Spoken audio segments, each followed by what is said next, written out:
Hello learners, और हम आ चुके हैं एक और नई वीडियो में। और आज की वीडियो में हम बात करने वाले हैं कि ये राइट क्लिक पैनल क्या है। ये जो राइट क्लिक पैनल है इसका यूज़ कैसे करना है हमको, मतलब हम कैसे इसको अच्छे से यूज़ करें, इसकी अलग अलग ऑप्शंस का मतलब क्या है, ये सब हम आज की वीडियो में जानने वाले हैं। तो सबसे पहले आ जाते हैं अपने डेस्कटॉप पे। यहाँ पे आप राइट क्लिक करते हो, आपको क्या ऑप्शन आ रहे हैं, ये सारे ऑप्शन है ना। तो इन सब ऑप्शंस का काम क्या है। अब पहली चीज़ तो ये कि आपने जो भी कॉपी करा है कुछ भी सामान, ठीक है, वो आप यहाँ पे पेस्ट कर सकते हो। यहाँ जो पेस्ट का ऑप्शन आएगा यहाँ से आप पेस्ट कर सकते हो, ठीक है। पहले ऑप्शन पे चलते हैं जो है व्यू। ये व्यू ऑप्शन क्या करता है, व्यू मतलब होता है कि आपको आपके आइकन्स कैसे दिखेंगे, ठीक है। जैसे मैं एग्जांपल के तौर पर बताता हूँ, ये दो आइकन आपको दिख रहे हैं, ये छोटे सा आइकन है, ठीक है। मैं चाहता हूँ कि ये काफ़ी ज़्यादा बड़े दिखें या काफ़ी ज़्यादा छोटे दिखें। मैं क्या करूँगा, व्यू पे क्लिक करूँगा, ठीक है, और यहाँ पे मैं छोटे दिखाने आइकन तो मैं स्मॉल आइकन पे क्लिक कर दूंगा, ठीक है। अब ये देखो, यहाँ पे ये दोनों आइकन छोटे हो गए, नॉर्मल से छोटे हो चुके हैं, और ये भी जो आइकन था ये भी छोटा हो गया है, ठीक है। अब मैं क्या करूँगा, वापस राइट क्लिक करूँगा, व्यू पे क्लिक करूँगा, और अब मेरे को ये आइकन बड़े दिखाने हैं पहले से, तो मैं लार्ज आइकन पे क्लिक कर दूंगा। और ये देखो, ये पहले से काफ़ी ज़्यादा बड़े लग रहे हैं आइकन, और ये आइकन भी काफ़ी बड़ा हो गया। अब नॉर्मल आइकन पे ही चले जाते हैं वापस से, मीडियम आइकन चाहिए तो मीडियम पे आ जाते हैं। अब इसके अलावा यहाँ पे आप देखोगे तो ये auto arrange icon, align icons to grid, show desktop icon, ये सब दिखा रहा है ना। अगर मैं शो डेस्कटॉप आइकन्स को डिसेबल कर देता हूँ तो मेरे डेस्कटॉप पे जितने आइकन होंगे वो मुझे दिखाई नहीं देंगे। एग्जाम्पल के तौर पे इस तरह से, ठीक है। अब यहाँ देखो, मेरे को कोई आइकन नहीं दिख रहा, मुझे पता है यहाँ पे कुछ है, लेकिन वो मेरे को दिखाएगा नहीं। क्यों? क्योंकि मैंने डिसेबल कर दिया उसको। अब देखो, यहाँ पे ये ऑटो अरेंज आइकन क्या करता है। ये ऑटो अरेंज आइकन बेसिकली क्या करेगा, आप जो भी नया शॉर्टकट बनाओगे उसको ये यहाँ अलाइन करता चला जाएगा। इसका फ़ायदा क्या है, अब मैं बताता हूँ इसका फ़ायदा क्या है। देखो, ये एक शॉर्टकट बना हुआ है, मैं इसको जहाँ चाहे वहाँ रख सकता हूँ, ठीक है। इस तरह से मैं मूव कर रहा हूँ, मैं जैसे ही इस ऑप्शन को ऑन करूँगा, ऑटो अरेंज आइकन को, ये यहाँ पे आ गया। अब मैं इसको मूव नहीं कर सकता, मैं इसको कहीं भी ले जाके रख दूँ, ये मैं कहीं और प्लेस नहीं कर सकता। ये अपने आप अरेंज कर रहा है सारी चीज़ों को, ठीक है। तो ये उन लोगों के लिए अच्छा है जो डेस्कटॉप पे बहुत ज़्यादा शॉर्टकट्स रखते हैं और बाई चांस गलती से इधर उधर कर देते हैं, तो उनके लिए काफ़ी अच्छा है, ठीक है। ये यहाँ पे कहीं भी मूव नहीं हो सकता। तो ये कुछ ऐसे ऑप्शंस हैं जो आप यूज़ कर सकते हो, ठीक है। बाकी आपकी मर्ज़ी है। तो मैं इसको वापस से ऑटो रेंज बंद करके वापस सारी चीज़ें को जगह पे रख देता हूँ, और व्यू आइकन पे इसे मीडियम आइकन कर देता हूँ, ठीक है। अब अगला ऑप्शन पे आते हैं जो है sort by. Sort by basically क्या करेगा, आपकी जितनी भी चीज़ें हैं उनको अरेंज करेगा। कैसे? अरेंज का ऑप्शन तो पहले भी था, लेकिन अरेंज इसमें कैसे करता है, इसमें बेसिकली आपको ये ऑप्शन देता है कि आपको अरेंज करना कैसे है। अगर मैं यहाँ पे नेम सिलेक्ट करता हूँ तो क्या होगा, इनमें से अल्फ़ाबेटिकल वाइज, मतलब ABCD to Z तक जो हमारा सीक्वेंस है उस सीक्वेंस में इनको रख देगा। मतलब कि आप यहाँ देख सकते हो, माइक्रोसॉफ्ट 365 M से शुरू हो रहा है, रिसाइकल बिन R से शुरू हो रहा है, और शटडाउन S से शुरू हो रहा है, ठीक है। तो अब ये कैसे इसको अरेंज करेगा, पहले ये M रखेगा, ठीक है, फिर R और फिर S, जैसे लेटर फॉर्म में होता है ना, MNOPQRS, तो इसलिए पहले M आएगा, फिर R और फिर S। तो जैसे ही मैं सॉर्ट बाय पे क्लिक करके नेम पे क्लिक करता हूँ, ये देखो यहाँ पे आप देखोगे कि यहाँ पे रिसाइकल बिन तो ऊपर ही है, अभी भी ये सॉर्ट क्यों नहीं हुआ। इसका रीज़न ये है क्योंकि रिसाइकल बिन को मैंने वहाँ लॉक कर रखा है, इसलिए पहले M और S पे आ गया। मान लो आपको नहीं समझ में आया तो मैं आपको दिखा देता हूँ कैसे करना है। देखो, ये मैंने वापस यहाँ रख दिया। अब मैं यहाँ पे कुछ फोल्डर बना देता हूँ। राइट क्लिक करूँगा, न्यू पे क्लिक करूँगा, फोल्डर बना दूंगा, और फोल्डर का नाम रख देता हूँ मैं A, ठीक है। A रख दिया मैंने फोल्डर का नाम। फिर ऐसा एक और फोल्डर बनाता हूँ, न्यू करूँगा, फोल्डर बनाऊँगा, ये इसका नाम रख देता हूँ B, और कैपिटल B रख देता हूँ, ठीक है, ये B। और ऐसे ही मैं एक वो बना देता हूँ, और इसका नाम मैं रख देता हूँ C, ठीक है, इसका नाम मैं रख देता हूँ C। अब इन फोल्डर्स को मैं अलग अलग जगह रख देता हूँ, जैसे A यहाँ रख दिया मैंने, B यहाँ रख दिया मैंने, C यहाँ रख दिया, ठीक है। अब कोई तरीका नहीं है कि ये अरेंज हो जाए वापस। इसको थोड़ा सा बड़ा कर देता हूँ। ये कोई तरीका नहीं है कि ये अरेंज हो जाए वापस, ठीक है। ABC इनको आपको ऐसे उठा के रखना पड़े, पर इसके अलावा आपके पास क्या ऑप्शन है, राइट क्लिक करो, सॉर्ट करो, और नेम पे क्लिक कर दो। अब यहाँ पे ध्यान से देखो, यहाँ पे M था, ठीक है, S था। अब इसके बाद फोल्डर्स के साथ क्या हुआ, ABC। अब ये चीज़ ध्यान रखना, यहाँ पे जो आप शॉर्टकट बना रहे हो वो एक अलग कैटेगरी है, वो एक शॉर्टकट की कैटेगरी है। जो आप ऐप्स डायरेक्ट रख रहे हो पीसी पे वो अलग कैटेगरी है, ठीक है। अब यहाँ पे रिसाइकल बिन को M के नीचे आना चाहिए था, लेकिन रिसाइकल बिन कोई शॉर्टकट नहीं है। रिसाइकल बिन यहाँ पे आपको अवेलेबल ही है। यहाँ पे आप क्लिक करके ऐसे डिलीट करोगे तो रिसाइकल बिन डिलीट नहीं होता है, ठीक है। यहाँ पे अब मैंने क्लिक करा और डिलीट पे क्लिक करा तो रिसाइकल बिन डिलीट नहीं हो रहा है यहाँ पे, ठीक है। लेकिन अगर मैं किसी शॉर्टकट को डिलीट करता हूँ तो वो डिलीट हो जाएगा। ये देखो ये सब डिलीट हो रहा है ना, ये सब डिलीट हो गया। तो जो कैटेगरी में आप चीज़ें रख रहे हो, ठीक है, उस कैटेगरी में आएगा। अब देखिए यहाँ पे जैसे CBA S और M करके ये आ गया। मैं वापस से सॉर्ट बाय पे क्लिक करके नेम पे क्लिक करूँगा, ठीक है, ये आया है और ये नेम कर दिया मैंने। अब देखो अब क्या हुआ यहाँ पे, अब ये अरेंज हो गए। जितनी बार यहाँ पे करूँगा, अब यहाँ देखो यहाँ पे क्या हो रहा है, यहाँ पे मैं जितनी बार नेम पे क्लिक करूँगा ये असेंडिंग या डिसेंडिंग में जाएगा। मतलब ABCD है, अब ये उल्टा जाएगा DCBA, इस तरह से चलेगा जितनी बार आप करोगे, ठीक है। अब जैसे मैंने अभी सॉर्ट बाय पे है, ये उल्टा है, मैं दोबारा नेम पे क्लिक करूँगा, ऐसा हो गया, ठीक है।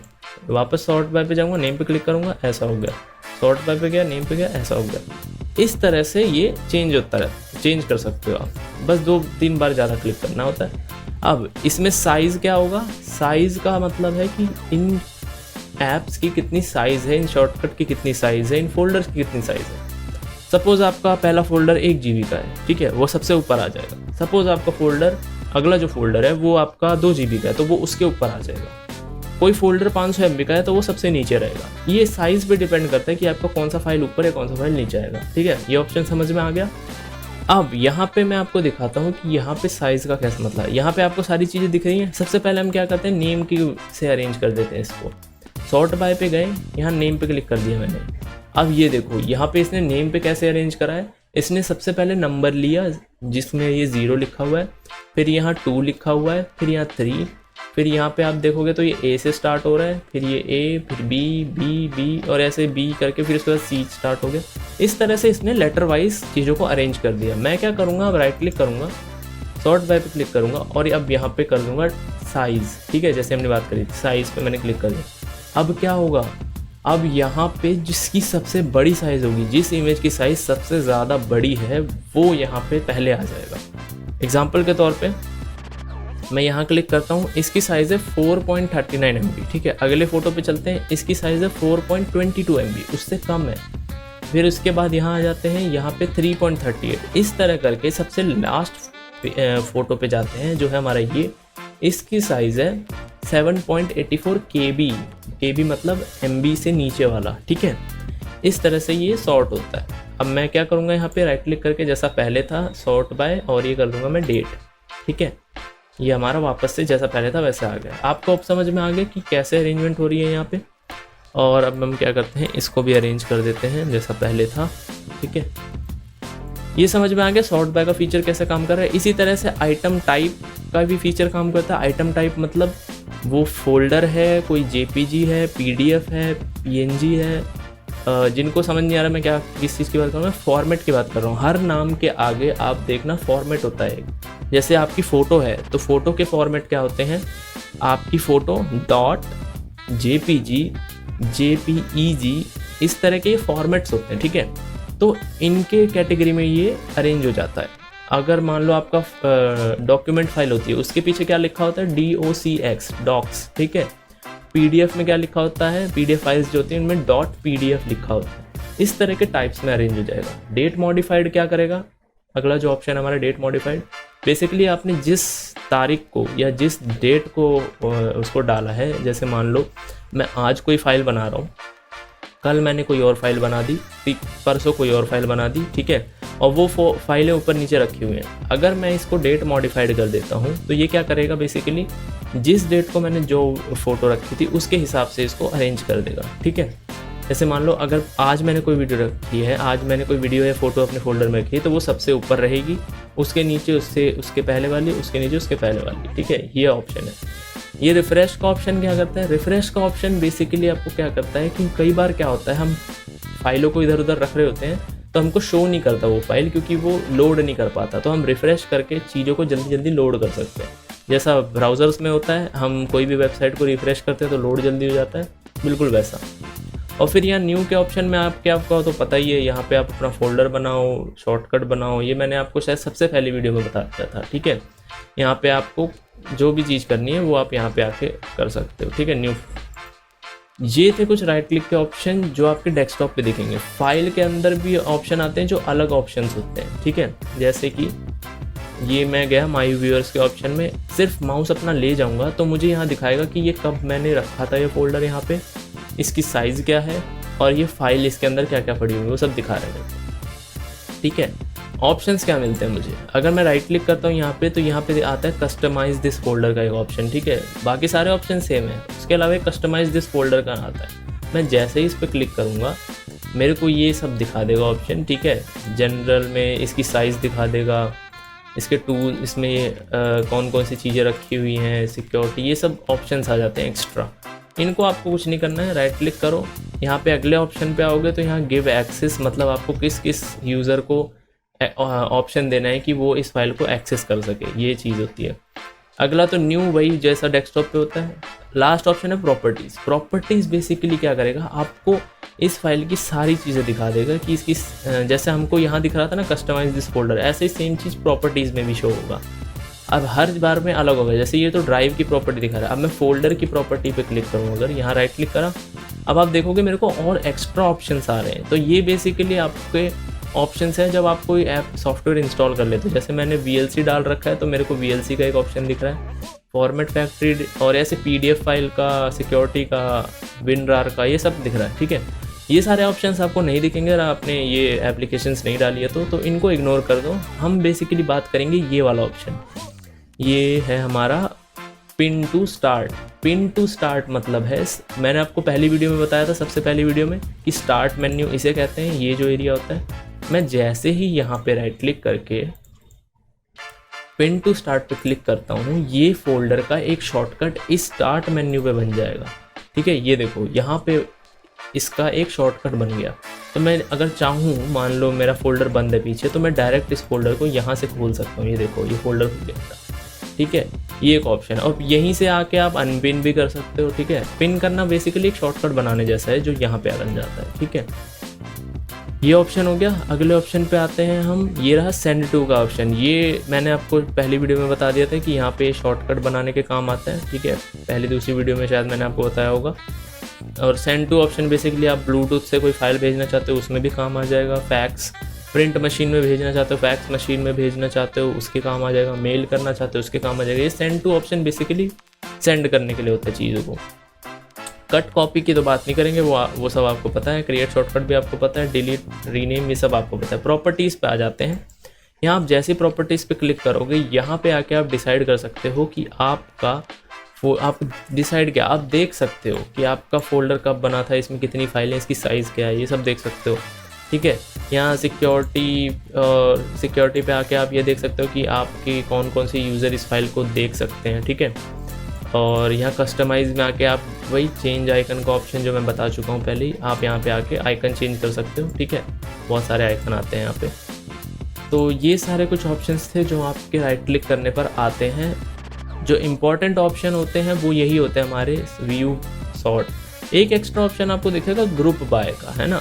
ये ग्रुप बाय का ऑप्शन क्या है, ये बेसिकली एक तरह के ना बहुत सारे सेक्शन बना देता है। एग्जाम्पल के तौर पे मैं आपको कैप्चर्स में चलते हैं, ठीक है। अब यहाँ पे आपको क्या दिख रहा है, यहाँ पे एक फोल्डर भी है, यहाँ JPG की भी फाइल है, ठीक है। यहाँ PNG भी होगा मेरे ख्याल से। मैं क्या करूँ, अगर मैं राइट क्लिक करके सॉर्ट करता हूँ तो ये कुछ अलग नहीं दिखेगा, बस फाइलें ऊपर नीचे होंगी, है ना। ग्रुप बाय क्या करेगा, हम इसको डिवाइड कर देगा, तो हमको जो चाहिए हम वो डायरेक्ट देख सकते हैं। जैसे ग्रुप बाय मैंने करा, मैं यहाँ टाइप कर देता हूँ। टाइप मतलब वही JPG PNG जो मैंने बोला, टाइप कर दिया। अब ये देखो यहाँ क्या लिखा आ रहा है, फाइल फोल्डर। यहाँ पे जो भी फोल्डर होंगे वो ऊपर आ जाएंगे। इसको मैं कर देता हूँ क्लोज, ठीक है। क्लोज मतलब कि वो यहीं से मैं डायरेक्ट करूँगा तो ये वापस भी आ जाएगा, ठीक है। मिनिमाइज एक तरह से समझ लो। ये JPG फाइल का है, देखिए यहाँ लिखा हुआ है JPG फाइल, मैं इसको भी क्लोज कर देता हूँ। यहाँ देखो यहाँ लिखा है PNG फाइल, इसको भी क्लोज कर देता हूँ। अब ये देखो यहाँ पे फोटोज़ हमें नहीं दिख रही है ना, पर यहाँ पे हमको क्या दिखा रहा है कि फाइल फोल्डर 1 है, JPG फाइल 32 है और PNG फाइल 56 है, ठीक है। तो मैं यहाँ से आके इसको डायरेक्ट डबल क्लिक करके खोल सकता हूँ इसको, एक साथ सिलेक्ट भी हो जा रहे हैं सारे। ये होता है ग्रुप बाय का ऑप्शन। ये बेसिकली अलग अलग ग्रुप बना देता है। जैसे आपकी क्लासेस होती है ना, क्लास 7 में कोई पढ़ रहा होगा, क्लास 6 में कोई पढ़ रहा होगा, तो उस तरह से ये ग्रुप बना देता है। तो मेरे को ग्रुप की ज़रूरत नहीं है। अगर आप बाई चांस कोई गलत ग्रुप बना देते हो यहाँ पे, तो आप बेसिकली राइट क्लिक करके यहाँ नन पे क्लिक कर सकते हो। नन का एक ऑप्शन होगा, इस पर क्लिक करोगे सारी चीज़ें वापस आ गई। ठीक है, यहाँ राइट क्लिक करो, इसके बाद आपको सॉर्ट वगैरह करना है वो सब आप कर सकते हो, आपकी मर्ज़ी। तो ये थे कुछ ऑप्शंस जो राइट क्लिक करने पे आपको आते हैं। इसके अलावा और भी थोड़े बहुत अगर ऑप्शन आपको एक्स्ट्रा आ रहे हैं तो वो आप एक्सप्लोर करो, जानो कि उन ऑप्शन से क्या होता है। मैं जितने ऑप्शन यूज़ करता हूँ और मैंने जितने ऑप्शन अभी तक यूज़ करे हैं वो मैंने आपको सब बता दिए। बाकी मैं मिलता हूँ आपसे अगली वीडियो में। Good bye.